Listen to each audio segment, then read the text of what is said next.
So just so you know, if I ask you to repeat yourself, it's because you cut out. Not trying to be rude. Okay. Okay, no, I completely understand, and my internet is very shady. No problem. No problem. So we are live. Thank you so much for joining us. Okay. Hello and welcome to today's podcast of Her Version, a podcast dedicated to hearing stories of struggle to triumph, a platform that allows individuals to tell their truth in order to inspire and uplift others. I am your host, Sabrina Victoria. If you are new to this podcast, make sure you follow, like, subscribe, and share. Today we have an amazing guest speaker with us, Vevian, and I did not ask her how to pronounce her last name before she came on. How do we pronounce your last name? Vas Mediano. Vevian is a vulnerability coach with Live Happy, Live Healthy. She helps individuals break through their trauma and uncover their truest self in order to bring light to the person they are longing to become. Vevian is an awesome human who has been through her own personal struggles and is here to inspire other women to keep pushing through their own challenges. Did I lose you?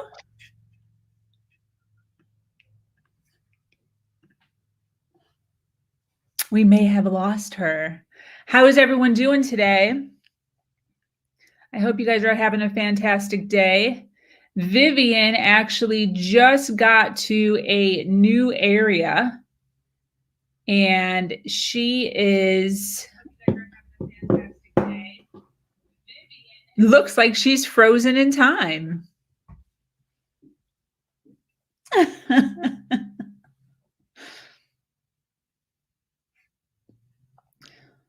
Lady, okay, there we go. We'll see if she'll come back on and join us.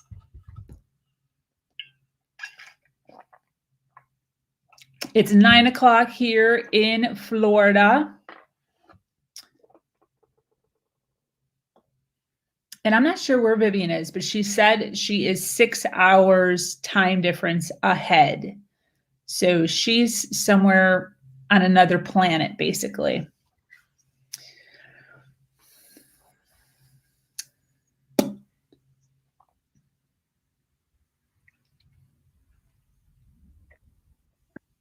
Hey, give me really bad. I might have to come back.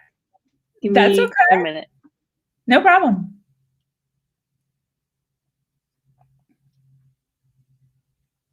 So anyways, today we are going to be talking about Vevian's coaching business, which she has a business called, her and her husband actually have it called Live Happy, Live Healthy, Live Happy, Live Happy, Live Healthy. Live Happy, Live Healthy.com. And she does so much stuff when it comes to relationships, self-love, especially within the female community. So her and I originally met in a group, Facebook group, and she was talking, or she had responded to somebody, and something about the way that she explained on how she lives her life just resonated with me so much. And I asked her to be my friend. And she went ahead and accepted my friend request. And we've been talking ever since. She is an amazing human being. And just a really fun, awesome, beautiful soul. Hello. Hey, I'm so sorry. Hopefully the Wi-Fi is better in here, but we will see. I have no idea. No problem. How are you today, besides the obvious? I'm good. I do apologize. I am good. Hopefully it's a little gloomy here right now, but it's hopefully you can see me fine. No problem. All right. Are we making some food in the background? Yeah, let me just move a little bit. Let me just move a little bit. Sorry about that. So I There heard we you go. walked to the gym in the rain. That's interesting. I did. It's about 50 degrees here right now and raining. It's been raining for like 2 days. So yeah, I just put a coat on and walked in the rain. Oh, I love that. Do you listen to something when you're walking? Well, I ran to the gym, and I did not. Did I listen to anything? No, I didn't listen to anything on my way. I just actually was listening to the GPS because I'm in a new neighborhood that I'm not familiar with. So I listened to the GPS, and at the gym I did listen to stuff. And then on my walk, I walked home and I listened to a podcast with Gabor Mate. Ooh, I don't know who that is. What was she talking about? Talking about trauma and how people suffer from trauma and the effects of trauma on the body and how it sometimes happens to form into autoimmune disorders and other kind of disorders.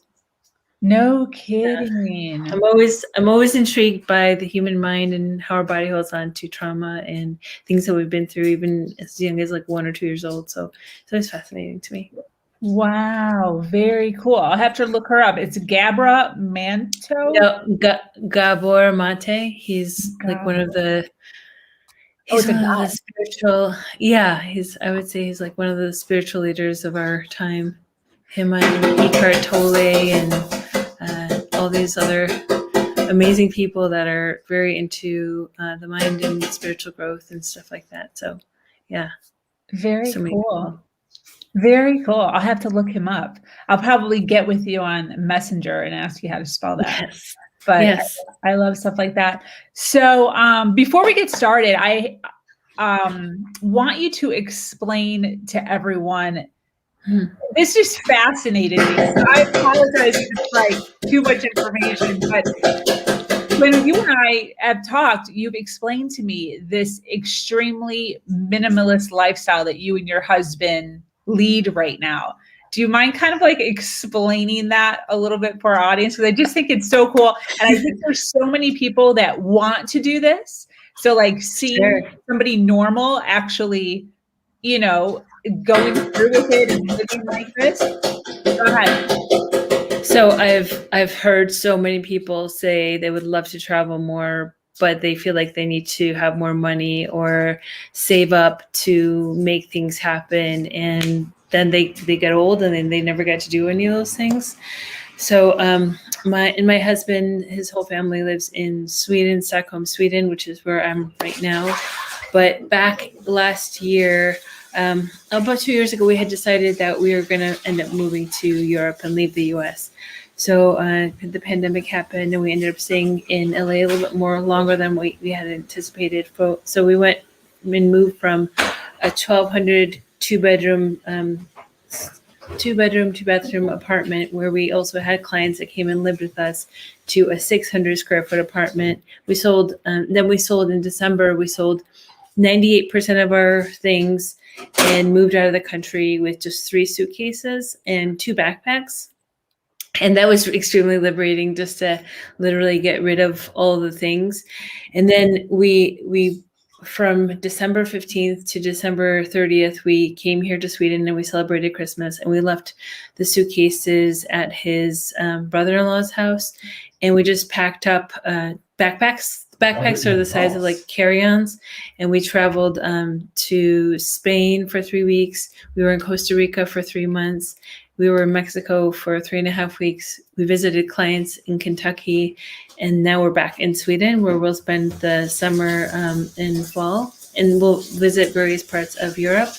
But we have kept our budget fairly low. I can honestly say that it's been actually cheaper for us to live this way than it was to live in the U.S. I sold my car. Even my car was paid off, so I sold it. I don't have a car. I don't have to pay for insurance or gas. And we just have been able to budget and find affordable places to live. And we were fortunate enough, my friend lives in Mexico, so we stayed in Mexico for free. My husband has a friend that lives in Spain. We stayed there for free. But we've just been able to live very economically. And we realized just living out of a backpack for almost 6 months has taught me that we really don't need a lot in as far as like clothing and things. Like even though I'm like 41 and I feel like, oh, I need all the skincare, all that stuff. I was good for just using coconut oil on my face for 6 months. I mean, we were living in a tropical place, and it wasn't like dry and disgusting, so you don't need that much. And it was really interesting to see when you don't have a lot of things, how much more experience of life you get, and just being able to go outside. And then when we lived in Costa Rica, we lived in a 350 square foot home, and it had an outdoor space. So we spent a lot of time outside. That's where we ate. That's where we worked. And we slept inside. And we had the main and most important thing when we go to places to go to is to find a full kitchen, because both me and my husband love cooking, and our health is very important to us. So the place we're staying in right now is probably under 300 square feet, but it has a full kitchen. It has a full stove, a microwave, and it's situated so we sleep upstairs. We have like a little staircase that leads. I'll actually turn the computer around. Oh, yeah. Unfortunately, like since it is a small space, you saw my husband cooking in the background. So like there is like some inconveniences. And I would be outside talking to you right now, but it's raining. So that's also like not the advantage, but it has a full bathroom. I mean, the shower is a nice size and stuff.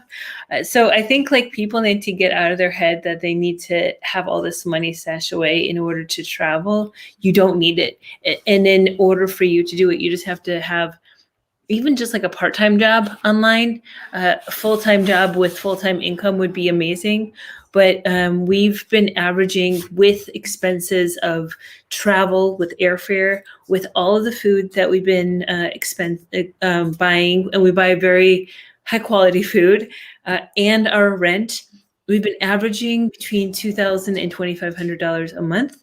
So if you or you as a couple can make $2,500 a month, you could live like pretty well. In my opinion, we've been living fairly decently. Yeah. So I think the average person could find a way to make that kind of income. I mean, that's under $30,000 a year. So especially, yeah, 2 people doing it. Exactly. If you can make that happen, and you can get travel insurance. So if you're wondering like your health and stuff like that, you can get travel insurance. It's fairly inexpensive as well. And then public transportation is really affordable at different places that you go. Like here in Sweden, they have really good bus transportation, really good subway, really good, all the transportation here. The card is $100 a month. So you don't need an actual car, and walking distance to all the public transportation is really great. And where we were in Tamarindo, public transportation is also very affordable. And we had a small community of people that we knew over there. And yeah, and it's just, you just make it happen. If there's a will, there's a way, and you make it happen instead of just saying, I want to do this or I want to do that. If you want to make something happen, you make it happen. 100%. That is so cool. So is this like a combined effort? Like, whose idea was it? So when we were thinking about moving to Europe last year, I just told my husband, I'm like, we should just sell all our stuff and just go ahead and move. Like, what's the worst that can happen? And we already had a friend that was living in Costa Rica. And we're like, let's do this travel thing. Like, let's make this really epic. And so we're like, why just go small, like go big or go home? So we're like, let's do this. And yeah, we're not young. We're not young as like the average backpackers. Like I said, I'm 41. My husband is 40. He's about to be 43. But we really wanted to go to certain places, and Costa Rica was like really high on our priority list. And now we feel like we're going to live in Costa Rica half of the time, and then here in Europe half the time, because like I said, my husband's family lives here. So I'm just really excited to see how this all works. And we don't have a home base right now. So this house that we're renting is just for 2 months. And then after the 2 months, we're going to decide where we want to live. We might go up to Gothenburg, which is in the north of Sweden. My husband has a friend there. I have a cousin I never met, and just discover that part. We have other parts of Europe that we want to go to, like Denmark, and I really would love to visit Greece. So we'll see what the rest of the year holds out for us, or the rest of the summer fall. But Sweden in the summer is absolutely stunning. So this is my 11th time in Sweden. And we were in September. We got a chance to go to Gotland, which is an island just off of Stockholm, and it was absolutely beautiful. The greenery here is just fantastic, and we're a little bit more in the countryside in Stockholm. So it's about a 45, or it's about a 30-minute ride into downtown Stockholm. It's not that far. Like I said, everything is fairly easy, and everyone walks. Unlike the US, when it gets a little cold, everyone stays inside. Everyone walks outside. It could be below zero, and you'll see moms with babies and strollers walking their kids outside in the playground when it's snowing. So it's a much more active lifestyle here in Europe than it is in the States, where, like I said, everyone is stagnant and at home. It's a much more cozy life. Wow, that is so awesome. That is so awesome. And I know that there's so many people that would love to do that. Just get rid of all of this stuff and do that. So It's liberating. Yes, 100%. And like, you only live once, or whatever you believe, but like in the body where you're at right now.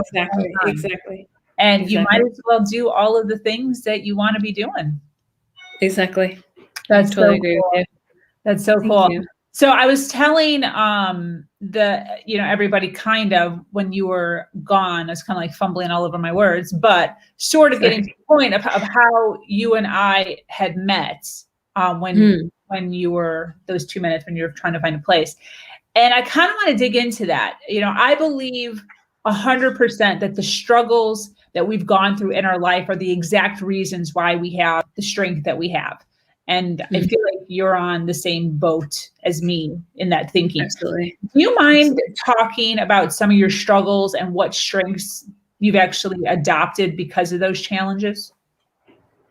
Sure. So I can honestly say that there was a time in my life where I felt like I was the victim, like, woe is me. I've had this complex life and this difficult life. But then I decided I didn't want to be that person anymore. I wanted to be the victor, not the victim anymore. So when I was born in Iraq, my family moved to America when I was 1.5. And when I was 6 years old, my mom became a Jehovah's Witness. And my dad, I grew up Catholic. I was born as into a Catholic household. When I was 6, my mom became a Jehovah's Witness. And then after that, my dad started to beat my mom. So I've witnessed physical and verbal abuse from my father to the point where he almost killed my mom. And then when I was 15, 16, I had sexual molestation from a family member that was living with us at the time. And then when I was 19, I got engaged to a guy and went on to get raped by that person. And then broke up with that person, got married to a Jehovah's Witness when I was 24. And he belonged to the all-American family. I just wanted a normal life. And I married that. But that also came with insecurities that got thrown onto me, causing me to live a very caged life. I couldn't really have any friends and felt like I was flirting with all the guys that I spoke to. And it was just really, really toxic. And I was married to him for almost 8 years. And I asked for a divorce. And with that came being disfellowshipped from the Jehovah's Witness religion. And then that led me to 2 years of what I call, I know this is another question that you were going to ask, but it led me to 2 years of purgatory, which I had a very difficult time because as a Jehovah's Witness, you can't really be friends with people in the world. And I couldn't be friends with any of the Jehovah's Witnesses since I was disfellowshipped and I wanted to get back into the religion. But then after 2 years of trying to get back into the religion, I decided, you know what, I actually want to be a happy person, and I didn't know what my life was going to look like. So I strived to figure that out along the way. Very interesting. Very interesting. What do you feel like you've learned from all of that? you know what, that you are not stagnant, that you are not a tree, that if you want to change your life, you can do anything you want. Um, I think a lot of people are just so stuck in their head just because they've lived a certain lifestyle for a certain amount of time, or they're of a certain age. They're like, I'm too old. I can't do that. I don't have, like, all these excuses. I don't have enough money. I don't have enough education. I don't have the means. These are, unfortunately, these are excuses. Mhm. If you want to do something, there's a possibility that you can do it. It might take a little bit more work than maybe another person that's already excelling at whatever it is that you want to do. But where there's a will, there's a way, and you can do whatever it is that you want to. You will find a way to make it happen. Even if you have a very small budget, even if you have an education after you dropped out of high school or whatever, like, if you want to do something, we have a world of libraries and books and information, and we have Wi-Fi, and we have so much at our advantage that we didn't have 30, 40 years ago, that people just, like, they come up with excuses, and it's easier to like compare yourself to somebody else than just actually making those changes that need to happen to make the life that you dream of. 100%. I totally agree with you. You were kind of touching on the purgatory. I've heard you speak about a time when you felt like you were in complete isolation. Last time we spoke, I had never really thought of it the way that you had explained it, but do you mind kind of explaining that and what you learned from that experience? Because that's a tough one. Sure. And you know what? Those years, so I got disfellowshipped when I was a Jehovah's Witness, and I never thought I was going to get disfellowshipped or shunned from the religion. And right when it happened to me, I knew I wanted to get back into the religion, the organization, because I grew up in that organization. That's where all my friends were. My mom is still a Jehovah's Witness. She's been a regular pioneer for over 30 years. She's recruited over 100 people. She's like one of the evangelists in the organization. It's kind of scary, but I was unknown as her daughter, and as far as that concerned, like, I had a lot of expectations to live up to, because she was very much like, you need to come back to the religion as soon as possible, and I made that a promise to her. And then after that happened, and I tried so hard. So, as you know, to get back into the religion, you have to write these letters of what they call letters of repentance. So I wrote the letters in the span of the 2 years. I moved from Michigan to Chicago, and I was still going to the Kingdom Hall in Chicago, even though you can't really speak to anyone. Mm-hmm. So I was going in, the elders knew my situation, and I would just leave before the whole thing happened, or the Kingdom Hall got taken away, or what am I saying, ended, and everyone would end up speaking to me. So I left before it ended. And so every single time, I wrote 3 letters when I lived in Chicago and 1 letter when I lived in Michigan, and they were all denied. And I would have anxiety attacks and just start crying. And my sister was the only one I spoke to at the time. And then I started also building up my Instagram. So I had a big following on Instagram of people that I just spoke to them, and I shared my passion of cooking and cooking healthy recipes. Then I shared bits and pieces of my life with my divorce, my family, just the religion. And so they became my new community of people, even though they weren't real people. They just became this community of people that I had spoke to. So that was my, like, wow, there are people out there that actually believe in me. And when you're a Jehovah's Witness, they teach you that the world is bad and toxic and horrible, and they're going to chew you up and spit you out, and they're not real people. They're not going to love you. But it's actually the Jehovah's Witnesses that are all those things. They're the ones who are going to love you conditionally. They like you if you're doing all the things that they're wanting you to do. But the moment you don't do the things that they want you to do and you get kicked out, then they completely shun you. So those 2 years of purgatory, as I call them, were years of me to reflect on, who am I actually living for? And that for me is a question that I ask a lot of people now that I am a coach, that there's people that are just living their lives for other people. And unfortunately, there's a lot of people like that. They're living their life for their parents, their siblings, their community, and their society, and they're not even asking themselves, what do I want? No, it's they forget about all that. So yeah, it's been a really interesting journey for me to figure that out, because it's constantly a learning battle. Yeah. When you and I had first talked about it, you used the word isolation, which is why I used it in the question. And it's interesting because when I went through that same thing, I never identified it as being isolation.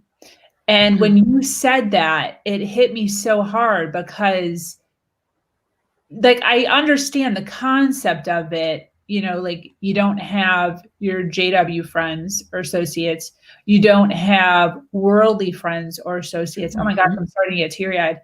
But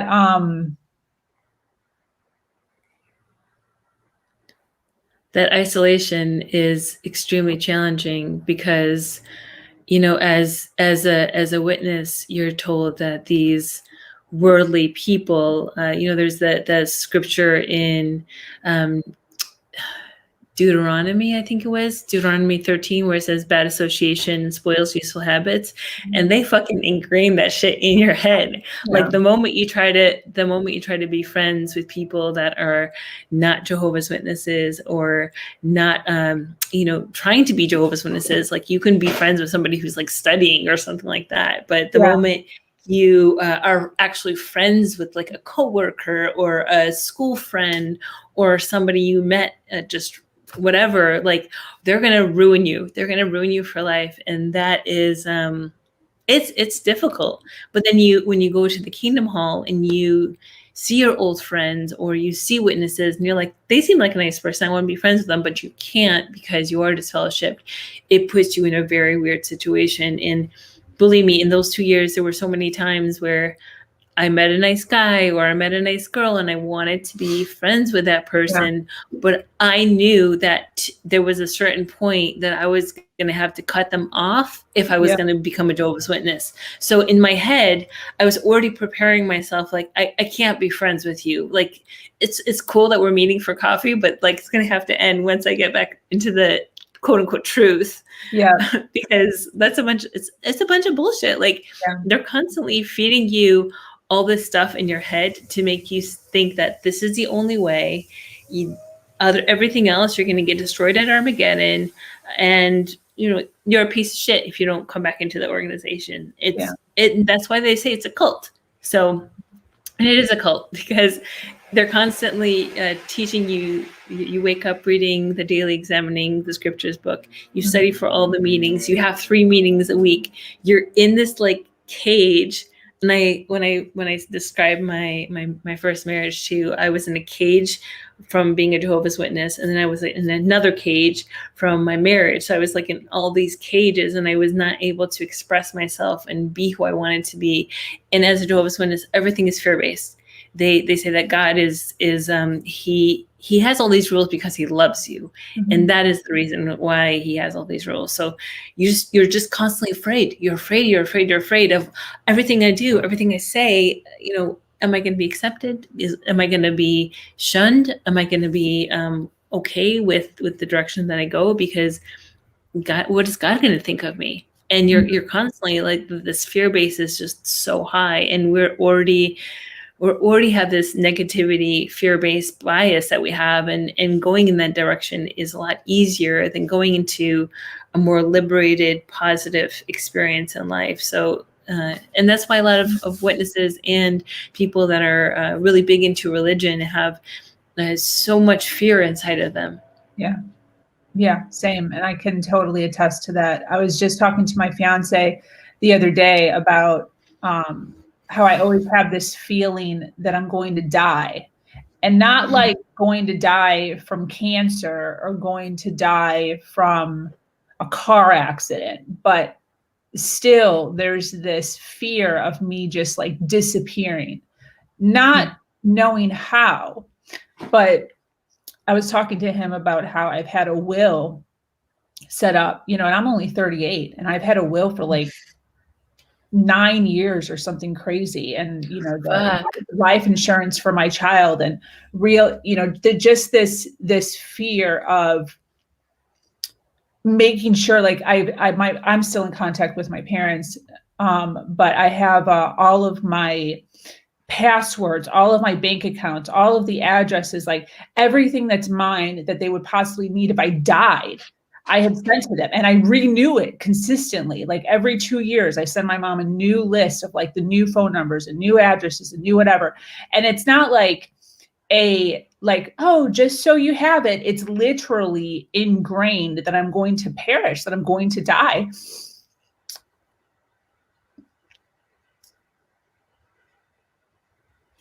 And it's frustrating knowing where that stems from and then not being able to, feeling as if, I'm not able to control it, because even though, death happens. And yes, I know that it's ingrained because of how I grew up, but then still being like, yes, and it's still important to have. It's frustrating. It's very frustrating to know where it's coming from, but then still feeling a need to do it just in case. But like, what is the just in case? Is it just in case because unconsciously I feel like I'm actually going to die? Or is it just in case, meaning I'm being a responsible adult and I'm being a responsible mother, and then trying to like balance that in my head as to what it actually is? Frustrating. Very frustrating. I can imagine, and I think a lot of it has to do with growing up as a Jehovah's Witness. And Armageddon is going to happen, can happen any day, and you don't know any of those things. Exactly. So letting that indoctrination idea go is really difficult, but unraveling all the things that you have that led up to this idea of Armageddon and just really understanding it, and then finally getting to the core of what it is and accepting it, and then releasing that energy that, the people that taught us about Armageddon were brainwashed themselves. Yeah. So accepting that, and, I feel bad for, like, I always say, like, have compassion for those people, because they were doing things that were led to them or taught to them by other, unfortunately imperfect people that needed to feel validated. So it's like this long stem of people that needed to feel validated, and that led us to where we are right now. And then just freeing yourself of all that it takes time. It takes time. And it takes a lot of self-compassion. So like forgiving yourself for feeling the way that you do, because forgiving yourself is like the foremost and most important part of finally freeing yourself of the way that you are. Yeah. And that was one of what you just said there is one of the reasons why I was drawn to you, is there doesn't seem to be a lot of times when you talk to people who used to be Jehovah's Witnesses, there's a lot of hatred and frustration and anger and this like deep disgust for the religion. And I as much as I know that there's issues that I'm still dealing with and that I'm still peeling back and that I'm still obviously emotional about, I don't have any like anger towards it. I actually feel like I learned a lot from it. I learned how to speak well. I learned how to, confront people. I learned how to be unsafe. There's actually a part of me that's actually frustrated sometimes because my son, 17, I stopped bringing him probably when he was like 7, maybe even earlier than that. But anyways, knowing that just that part of it and how that could have benefited him throughout all these years kind of frustrates me a little bit, because I know that there are really good teachings that they teach. It's just wrapped up in kind of a not so good package, but I get it. They say with every religion there's a little bit of truth and a little bit of bad, But in my opinion, God doesn't live in religion. He lives wherever you choose to take it. And I still, even though I'm not a Jehovah's Witness anymore and I'm not religious, I still believe in a higher power. I believe you as well. And that could mean something different for everyone. But I think it's important for you to find what speaks to you and not have to follow this ideology of what people are trying to tell you to believe in. That's really important. 100%. Do you mind reading our comment? Yeah, you're not alone. I still make the sign of the cross, even though I'm not Catholic in certain instances. Today, I forgive yourself and don't pass on these toxic, controlling religious and rules to my kids. I let them choose what they want to believe. I love that. That's very, very important, to allow your kids to let them choose what they want to, because if anything, they're going to resent you when they get older. Yeah, 100%. I agree. So you are a vulnerability coach, which I feel as if I know what that means. But do you mind explaining what that is?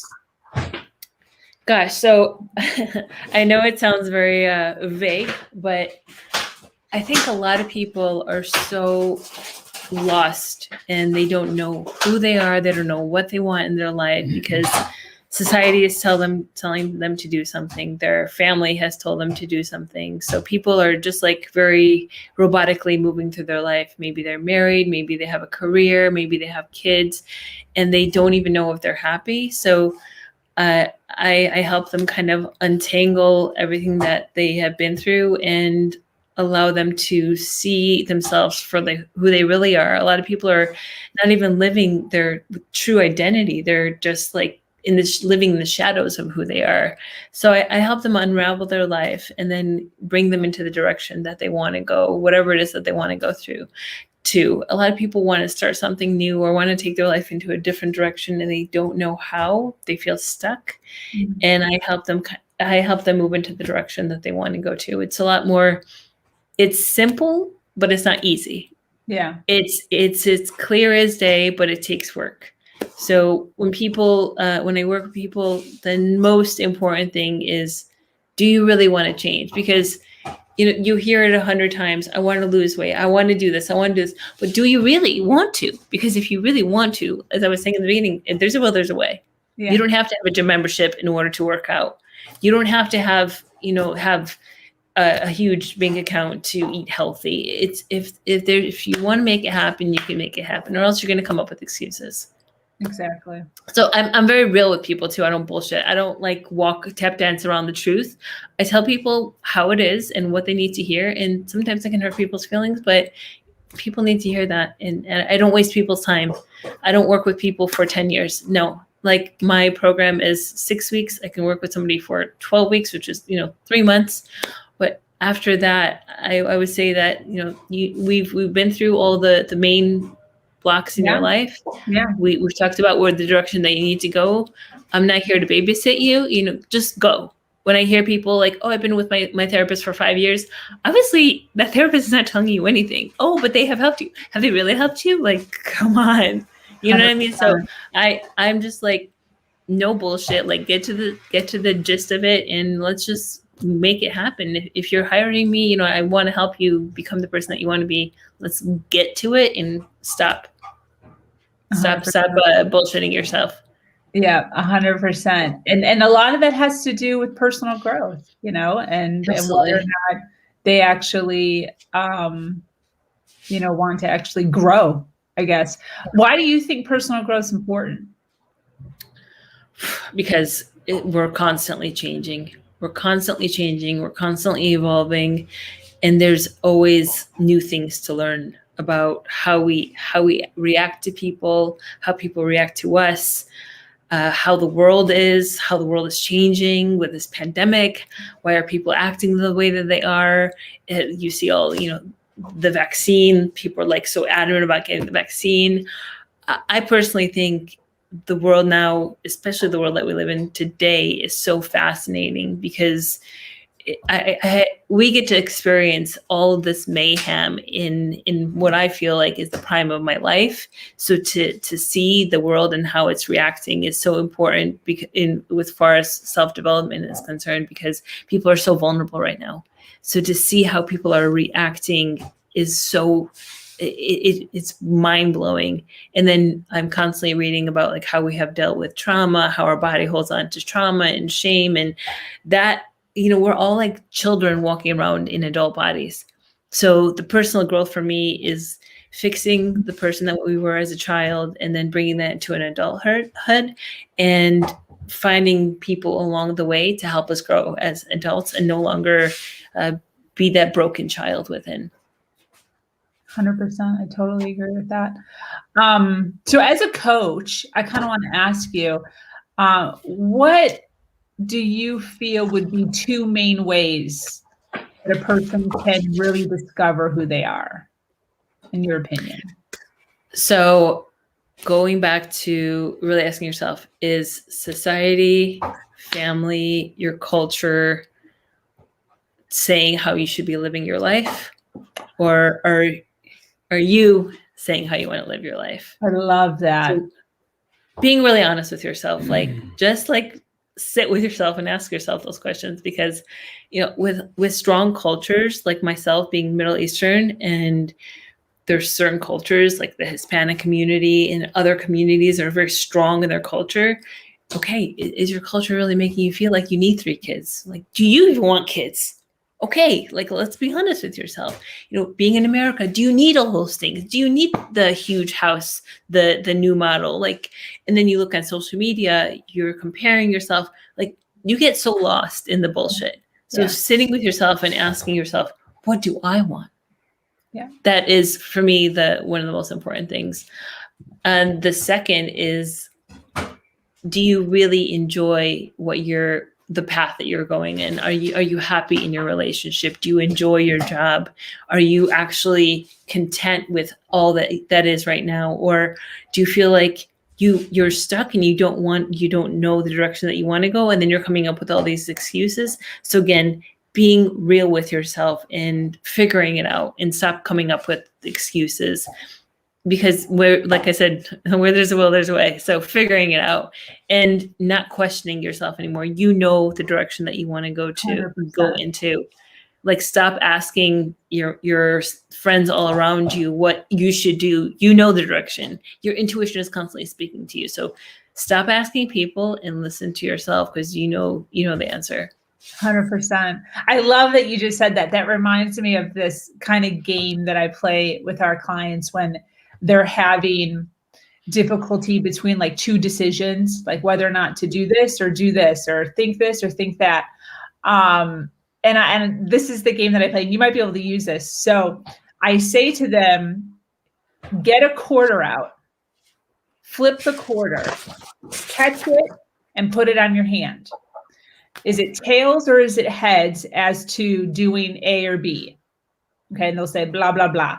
And I'll say, okay, before you, or right when the coin was flipped up, what were you hoping the coin would land on?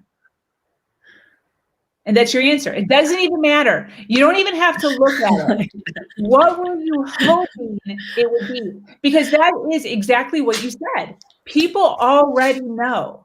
They already know deep down, but it's the fact that they take in, like you were saying, everybody else's opinions, and then they make their trajectory of their life based on kind of what they want, and then like kind of what everybody else wants, versus just going for what they actually want. Exactly.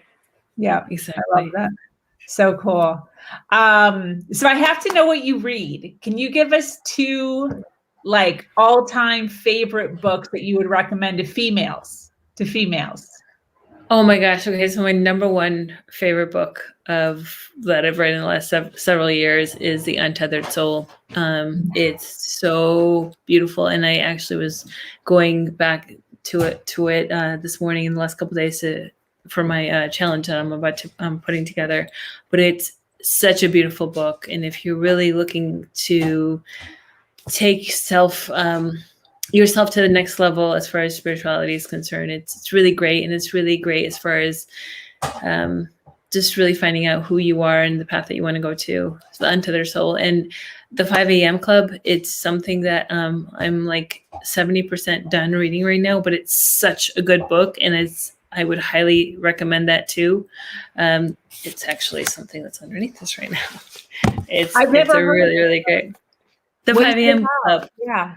It's actually a story, and it's about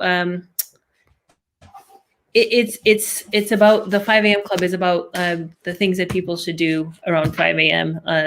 But it's a story, and it's a storyline that has characters in it. It's a self-help book as well, but it's a story versus an actual factual book. The Untethered Soul is a more factual book, but it's about our soul and inner voice. I'm sorry. Inner voice. Oh, Very much about the inner voice. my husband's like, Never understand yeah, what the voice.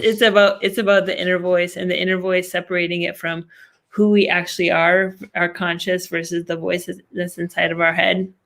And the voice that's inside of our head is like the roommate, and is sometimes it's not the person that we want to be friends with, and really figuring out how to compare the two, and to how to have compassion for that person, and how to like live with yourself, and especially for somebody who's dealing with like depression, anxiety, trauma. And it's a really, really, really great book. Very cool. It's kind of reminding me, I just recently read last year, Who Stole My Cheese or something. And that's also a story. It's a self-help, but it's a story that is supposed to be geared towards, it's basically about mice who want cheese, and like they run out of cheese, and then one of the mice stays because he's like, we always come to the same place for cheese, and I'm going to keep coming to this place for cheese because this is what I've always done, and I will continue to always do it. And then the other mouse is like, should I stay with my friend, or should I go off and try to find some more cheese? So he goes off, and he like goes to this whole like rigmarole of things that he has to do in order to get more cheese, and all of the struggles and the challenges he gets lost, like all this stuff.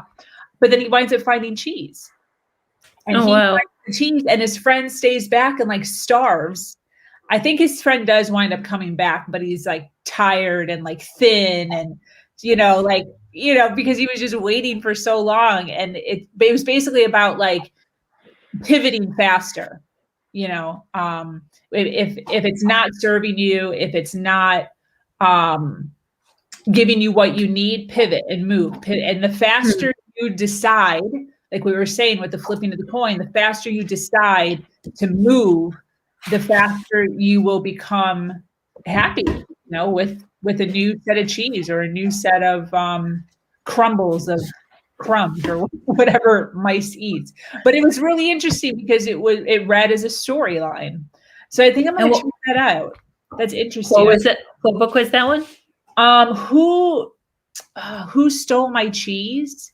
Who Stole My Cheese? I have never heard of that one before. Let me my cheese self-help. Who took my cheese? Who moved my cheese? The cheese moved. The cheese moved. Okay. Yeah. And another one I actually just thought about. It's basically like mice, I think, in like the world of God. And like a human, basically, and the human would pick up the cheese and move the cheese so the mouse can find the new cheese. There's nothing God related at all, zero. But that's just my mind with God. That's the way that I envisioned it. Okay. But it was really cool, and it's super short. You can literally read it in like an hour. Okay. There's like pictures. It's written like a children's book, but it's not a children's book. It's for adults. And I just thought of another one, The Mastery of Love. I read that like twice through. The Mastery of Love. It's the same author that wrote The Four Agreements, and he has a couple of other books.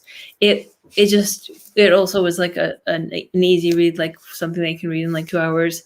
But it's all about doing things with love and all that your actions that you do, everything that you do in your life, doing it with love. And that for me was almost like a wake-up call, and it really helped me open my eyes as far as loving yourself, and then everything that you do with everything in your life. Are you doing it with love, or are you doing it with a fear-based? And basing your life on that with all of your actions, with how you move in life, because how you move in life, if you go with love, it's a much more powerful and much more beautiful experience than if it's a fear-based experience. I love that. I wrote that down. Do you know that the guy who wrote this wrote the 4 agreements? Yes. Do you know that he just came out with a 5th agreement?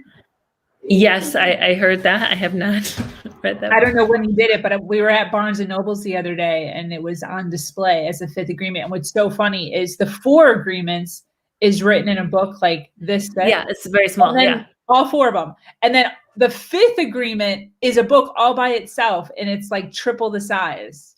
Oh gosh. Okay. Yeah. I'm like, what is this agreement? I'm so intrigued. I will definitely try to look that up after I'm done reading the 5 a.m. Club.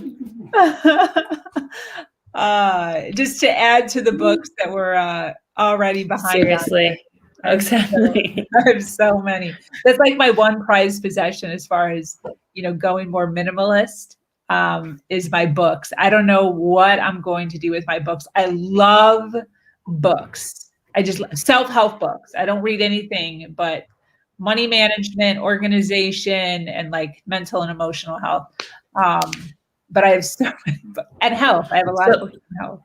I was going to say, we actually donated and gave away. We, like, everyone that came to our apartment, we're like, just take whatever books you wanted. And then like this book that I actually got it from our clients that we just stayed at. She had it, and she's like, do you want it? And I'm like, yes. And then, there's a library here that I plan on visiting when I'm done with this book that I'll go to. And then the books that I have, I'm also reading The New Earth by Eckhart Tolle, which is also very, oh my gosh. I would say that's Eckhart Tolle, The New Earth, and the 5 a.m. Club. Can I say 4 books? The 5 a.m. Club, Eckhart Tolle, The New Earth, Mastering, what am I saying? The Untethered Soul, and then the Mastering of Love. Those are the 4 books that I recommend. But yeah, so I also have Kindle, which I read books online, which is not as fun. Real books are way better. But libraries are very easy to come by, and they're all over the world. So you don't need much to go to a library. Yeah, 100%. I just love my books. Like, even just hearing you say that. But what's so interesting about that is I actually have a friend who goes by the thought process, minimalist type thought process. And he keeps like 10 books or something. I don't know what the number is. And he says once he buys a book, he has to give a book away. And he's like, what's the point of holding on to the books? Once you finish the book, it's your obligation to give the book to somebody else so that they can then acquire the same knowledge you acquired. But it's like, will they read the book? Are they actually going to like the book? Like, I don't want to give it to somebody who's not going to like cherish the book as much as I cherish the book. But it's something I hear you. I think you just have to like release that energy and just believe that the universe is going to give it to somebody who actually appreciates it. That's how I feel. Yeah. So there will be a point where I will, maybe, you know what? I'm not even going to say that. I can keep my books if I want to keep my books, but there's just like this heaviness on me as far as like, and I love buying books. I'm constantly that's a problem that I've seen so many people doing. So here is my 2 cents for that. You should not buy any more books until you've read all the books that you have. And if you have if you have a hard time with that, start giving away the books that you already read to people. Like, put them in a box and give it to a friend that you trust and say, if there's any books in this box that you feel like you personally want to read, I suggest that you take them out, and it's my gift for you. So people would love that. Believe me. That's actually a good one. I actually appreciate that. And I have actually been implementing that more as far as like going to a used bookstore and buying 10 books. I'll like pick out 5 books, but then only buy 1, because that's exactly what happens. I have a shelf and a half filled with the next book, like in chronological order as to when, like, for instance, the ones that you've you've mentioned here. You know, I'll Mhm. probably pick like 2 of the ones that I really felt you sparked on, and you know, find those, buy them, or whatever, and then I'll just put them in chronological order as to, you know, reading it next, because I'm always reading. But that does happen. So like I'm probably, I don't even know, like 8 books behind, which is a lot of books. So it's like adding on, you know, another 5 every month. It just gets ridiculous. So I actually agree with that. I agree with that. No, I'll put that. so the moment I'm done reading this book, I'm going to give it to somebody. Oh, Because I know that, you know, it served me, and then I'm just going to give it to somebody else. And it actually applies to like my minimal life too. Like I don't have very much clothes right now, and I don't have very many things, jewelry, all this stuff. And it's just really fascinating. It's very liberating yeah. to not have stuff I can holding totally, you down. I can totally, really liberating. yeah. And if you need it, like when we started becoming more minimal, my husband's like, if you need something, there's stores. You can go buy something. If you need a new pair of shoes, we can go buy a new pair of shoes. But you don't need, I mean, I work out every single day. I have 2 pairs of gym shoes. You know, the average person probably has like 10 who works out all the time. So it's just a matter of, you know, where you put your energy, where you put your money, and before you know it, you're going to have people that say, oh, I don't have enough money to do travel or whatever. Oh, you're buying 5 books a month? Let's look at that. Oh, you're eating, you're going out to dinner 4 times a month to nice places. Like, let's look at that. Oh, now we have an extra $500 a month that, you know, will free up some really nice vacations that you've been talking about. So just becoming real with people. I love budgeting. I love helping people figure their money out. So that's another thing that I'm like super passionate about, is budgeting and helping people with their money. I love that. Very cool. Very cool. Well, listen, you seem like you're totally kicking butt in the arena of self-development. But I want to ask you, what do you have planned? I'm like intrigued to know what you have going on over like the next 2 years. You're very kind. So we moved out of the US in December. And right now, like I said, our goal is to live half the year in Europe and half the year in Costa Rica. And I'm actually planning on launching a 5-day program, free course called Emotional Freedom, where we dive into consciousness, awareness, unconditional love, self-compassion, forgiveness, and releasing of all the emotions, so you can have emotional freedom. And emotional freedom for me is when the abundance start coming in, and releasing yourself to the universe and allowing for things to flow in. That's something that I'm working on right now. And every couple of weeks, I launch a new program where I take on 5 women, and with my program called Beautifully Vulnerable, where we tap into things, we work through trauma, shame, fear, and I help women just like untangle all that they are, and then take a really honest look at themselves and help them develop into the person that they are striving to be.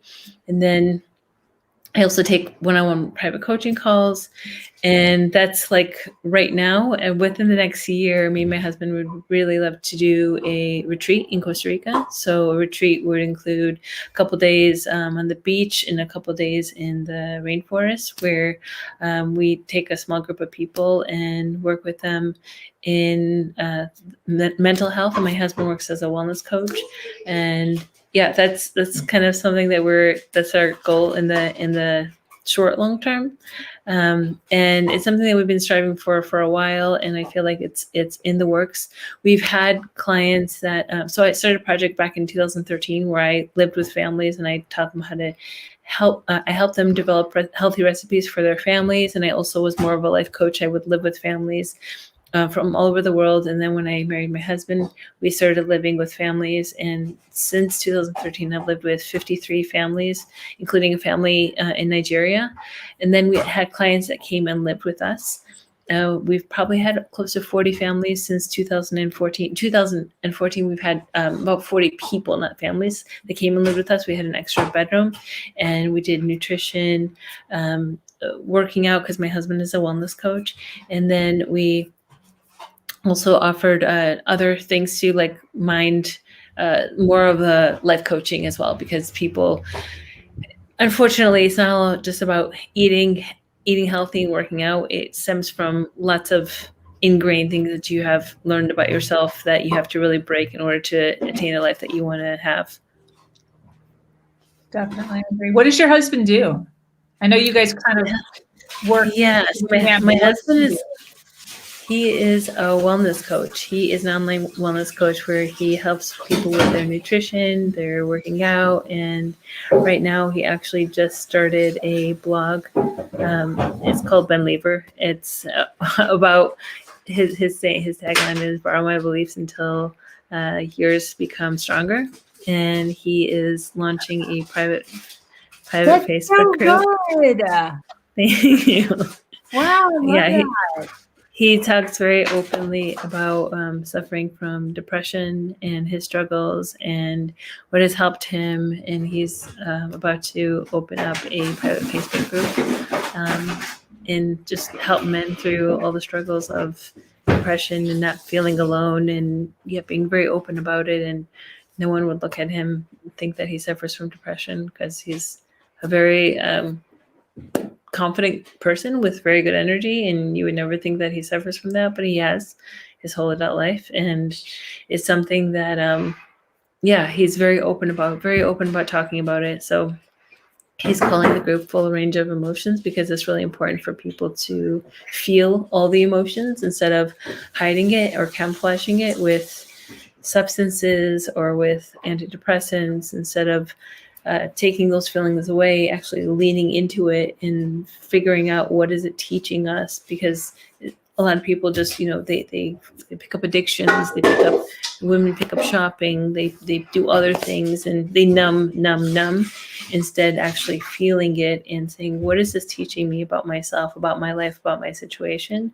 And bringing that to the forefront and then working with it, because it's easier to numb than actually feel, and changing our behavior is also something that needs to happen in order for us to move forward. Wow, very cool. I love that. It seems like a great combo between the two of you. Thank you. That's awesome. Well, we've covered a lot. It was very heavy. I don't normally cry. Well, thank you for sharing. Thank you so much for sharing with me. I also, I have a strong passion for just really connecting with people on a deep level. So thank you for sharing yourself. I am a no bullshit kind of person, and I definitely feel that it's taken a long time for me to be okay with not connecting with people so easily. And I think as Jehovah's Witnesses, I have heard a lot of people say I have a hard time making friends. But what we don't realize is that we're forcing our friendships. So instead of forcing our friendships and saying, why are people keep on rejecting me? I just did a post about this, say, like, I'm a good person. I make a good friend. People then be picky and choosy about the people you allow into your life. Like, turn the whole thing around, and you will realize your world completely changing. Because when you become the important person in the room and say, not being an egotistical person, but saying, like, I'm a good person, and then keep on bringing your most authentic self into life, people are going to be drawn to you. And the people that reject you, that's the universe protecting you. Like, those people are not the people that you want in your life. There's a saying, rejection is God's protection. So that goes for everything in your life, whether it's a guy that rejected you, a relationship, whether it's a friend, whether it's a job, whatever it is. If it was a rejection, God is protecting you because you have bigger and better things to accomplish in your life. 100%. 100%. Ah. Thank you for sharing yourself with me. I really appreciate you. So I kind of like to lighten it up toward the end. Especially in times like this. So I'd like to go into what I call the 5-question lightning round, where I just ask you random questions that have absolutely nothing to do with anything that we're talking about, just so that I and we can kind of get to know you, a little bit more of a shallow personal level. Are you ready? Yes. Okay, so the first question is your go-to dinner. It's always like a protein and a big salad. It's I am very, exactly. What's your favorite? I've been eating meat, like beef recently, beef or chicken, and I always make my own salad. I really like using cabbage as a base. I was a private chef and a recipe developer for a very long time, so I love making salads as my favorite.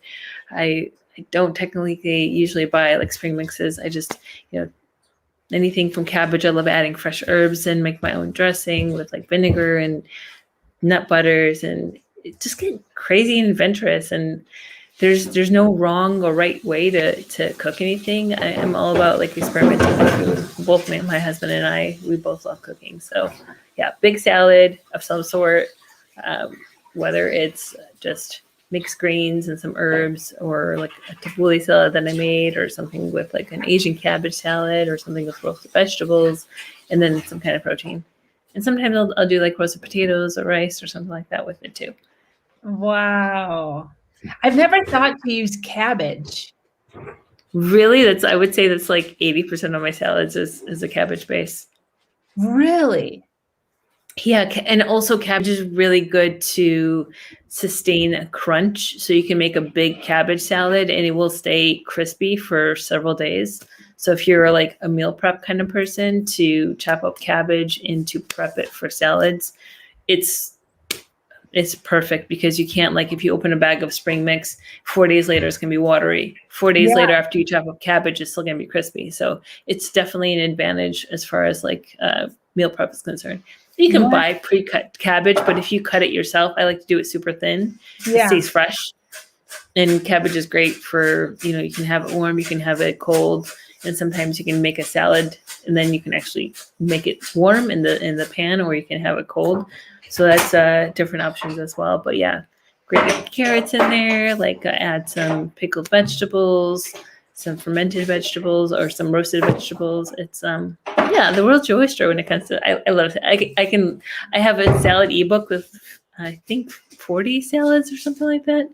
I got really salad happy a couple years ago. And I'm like, I think I saw that. It's a bunch of salad pictures, right? Yes. Yeah. I'll have to send it to you. Pretty. Wait, those are all your salads? Yeah. Yeah, I'm like I said, I'm obsessed. It looks so good. It looks so good. I was like, oh my gosh, I got all up close into the computer trying to see all the pictures. Oh my God. My love language is feeding people. It's just like part of my culture. So like if you live by me, I'm like, Sabrina, you need to come over. I need to cook for you. So then you can come over. I cook for you. I make you like a lot of food, like different things. And then we talk, we just hang out. I love that. That means when I actually invite you over, that means I like you. And then, and we can take it, we can take it from there. I definitely invited people over, and that was the last time I saw them. I was like, I'd rather invite somebody over and feed them than go out to dinner. For me, that's much more of an intimate experience. I'm all about intimate experiences. I love that. That's so cool. And I'm totally going to look that up. I've literally never made a cabbage salad. Dude, I'm going to send you the ebook. It's like, I've never done that. That's so cool. I'm kind of actually really excited about it, because sometimes they get a little redundant. I probably have like the same 6, with like different kale, spinach, sweet butter, whatever. But I probably only had like 6 salads that I've made in like 5 years. So, but I love them. They're like good salads. Like I've made a lot of salads, but then didn't like them. So I have like 6 that I can think of that I like continuously make. But I'm actually super excited. I'm gonna send it to you. You're gonna be like, what the fuck? But if you have any questions, always ask me. Like I said, I love cooking. Oh, I'm excited. Okay, that was the first question. Oh my gosh, that was so long. Okay, not that it matters. Favorite band in high school? Music band. I love this question. I think it was the Spice Girls. I also liked Madonna. Madonna in the 90s was like so awesome. Her bedtime stories. Spice Girls was awesome. Back then, people had talent. Like people do. I'm sorry, but people do not have talent that are celebrities right now. It's all about social media and all this other bullshit. But yeah, I really felt like they had talent. They had character and personality, and yeah, definitely. Spice Girls. I wasn't much into the boy band stuff. That's cool. Yeah, I haven't thought of them for a while. That just popped into my radar because I was watching like this thing on XJWs, and one of the girls was so it just popped into my radar again like 2 weeks ago because I was watching that. But that's funny. I hadn't really heard of them in so long. Wow. Next question: flip-flops or heels? Flip-flops all day, every day. Yeah. Okay. Next question: beautifulest place you have ever stayed? Tamarindo, Arenal in Costa Rica. It's in the rainforest. We stayed in a place called Tabacon. It's like a really nice place with natural hot springs. That's part of the resort. It was absolutely beautiful. So Arenal is the rainforest area in Costa Rica, which if you love nature, you need to go there. It's also like people are like, oh, we need all this money. So to rent a place in Arenal for a month is about $600 to $800 a month to rent. So you can stay there for like, Wow.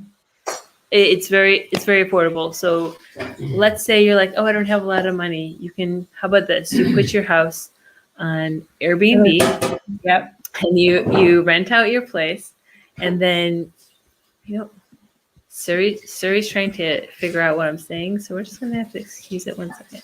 And rent out your place, and then all of a sudden, rent out a place in Arenal in Costa Rica, and you have your rent free. You don't have so many expenses, and then you can live.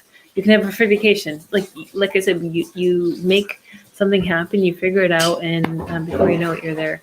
And Costa Rica is phenomenal. So Arenal is about 4 hours away from a beach community that's also very beautiful. So if you're going to go to Costa Rica while you're in the rainforest, you should also go to visit one of the beach communities there. Very cool. Okay. Next question. Last question. Go to non-alcoholic beverage.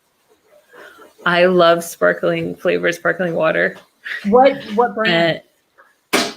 So they have a brand here called in the States, LaCroix was a really good one. That's a very generic one. They have a brand here that I don't remember. My husband likes it in Sweden, that I've never seen in the States, but LaCroix is a really good one. They always have new ones popping up in the States. I feel like they have so many different brands. They have, watermelon, strawberry, and 0 calories. And yeah, I could drink like 3 cans a day. It's my guilty pleasure. My fiance is addicted to those. He'll buy like, what is that, like a 12-pack? And he'll finish it in 2 days. Like he just it's so good. I drink water predominantly. I make smoothies and I drink water. I love that. But I every once in a while I'll take a LaCroix when we're eating something, like Mexican food or something, where you kind of need that. Kind of like you used to drink a Coke and a pizza, So in situations like that where it was used to be a Coke, I kind of like that carbonation feeling. But I like that. I cut out all caffeine when I got pregnant with my son. So he's now 17. So I haven't had caffeine or Coke or anything for 17 years. So every once in a while, I like a little bit of carbonation. Yeah. Yes. No caffeine? Even? 0. Wow. Good for you. Yeah, 0. I go off all pure energy. All pure. Amazing. And my zest for life. Z's. My zest for life. So listen, I love to end my podcast with words of advice from my guests. And I always make every question geared towards who I think you would be able to connect with, and a question that I think you'd really be able to answer well. So I'm going to read it off the screen. Are you ready? Mm-hmm. Okay. Speaking to a 20-year-old female who is feeling overwhelmed with trying to please everyone in her life, including herself, what would you tell her? To try all the things that she wants to do. If it's not hurting herself or hurting anyone else, try all the things. Go and explore. Go learn about yourself, because you're never going to be as young as you are today. And you're going to regret all the time that you wasted trying to figure it out, because society is making you feel like you need to figure it out, but you don't need to figure it out. 20s is the time for you to fuck up as much as possible. So please fuck up a lot, because this is your time. But like I said, as long as you're not hurting yourself or hurting anyone else, please, like, have fun. And the more you go out there and become curious like you were as a child, the more you will figure it out. The more you will figure it out, and the more you will feel like, I think I know the path that I want to take my life. It's when society is telling you, oh, you need to go to college. Oh, you need to get married when you're 22. Oh, why aren't you married? Why don't you have kids? What's wrong with you? Like, all these things. But no, you actually know the direction. Just have fun. That's what I would tell my 20-year-old daughter if I had one right now. Really? Yeah, absolutely. Please, like, I'm giving you permission. Like, if you can support yourself, and like I said, you don't technically need a lot of money to support yourself, but you have permission by me to just, like, have fun and figure your life out right now. That's awesome. Absolutely. Hey, I want to put your website up here. What's your website? Sure. livehappylivehealthy.com. livehappylivehealthy.com. Did I spell it right? Yes. Awesome. All right. Well, any other closing words? I just want to say thank you so much for you, for sharing yourself with me, and for allowing me to be part of this journey with you, because I'm always intrigued by people that want me to be part of their life just as much as I want to be their part of theirs. So thank you for making me part of your life. I really appreciate you. And thank you for wanting to connect with me. I really appreciate that. Thank you. So I'm going to close up. Thank you so much for joining us here on Her Version. Of course. If you have an amazing story to share of struggle or triumph, be sure to reach out to me here or at herversion.life. I am your host, Sabrina Victoria, and I am so grateful to be here sharing a platform that allows people to share their truth and inspire others. Have an amazing day. Much love.